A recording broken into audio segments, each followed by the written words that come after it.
Yuvmochni oxirgi yangi chiqqan poddelkasini ko'rdinglarmi? Ancha-muncha o'xshatib qo'yibdi. Orqasiga bunaqa etiketkalar yopishtirishgan. Tamojnining anaqasini originalda bo'lsa yo'q. Bu o'zlari yopishtirishgan. Mana shunaqa bo'ladi deb tushuncha bo'lishlik uchun o'zlari mana shunaqa narsa yopishtirishgan qo'l bola. Ranglarini o'xshata olmagan, baribir ham originalga. Mana bu yog'i eskicha ko'rinishda qolgan, originalniki mana bunaqa o'zgargan hozir. Ranglar ham gullariga e'tibor beringlar. Unaqa o'xshata olmagan gullarni. Ayiqchani rasmi ham ozroq rangi farq qilib turibdi.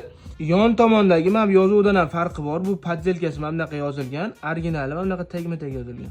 Originalida sroki bor, poddelkasida yo'q. Bargiga e'tibor bersanglar, originalda mana bargni rasmi, bu poddelkadagi bargni rasmi. Yana bitta eng katta farqi, shuni tagiga qarasanglar, originalda mana bunaqa Unilever yozuvi bo'ladi, originalning tagida, poddelkasida yo'q. Narxiga ishonib qolmanglar, 65 ming sotishyapti ekan. Hozirgi klientimizdan 65 ming olib qo'ygan ekanlar adashib. Originali ham bozorda 65 ming. Narxidan ajratib olmaslik uchun original bilan bir xil narxda sotishadi.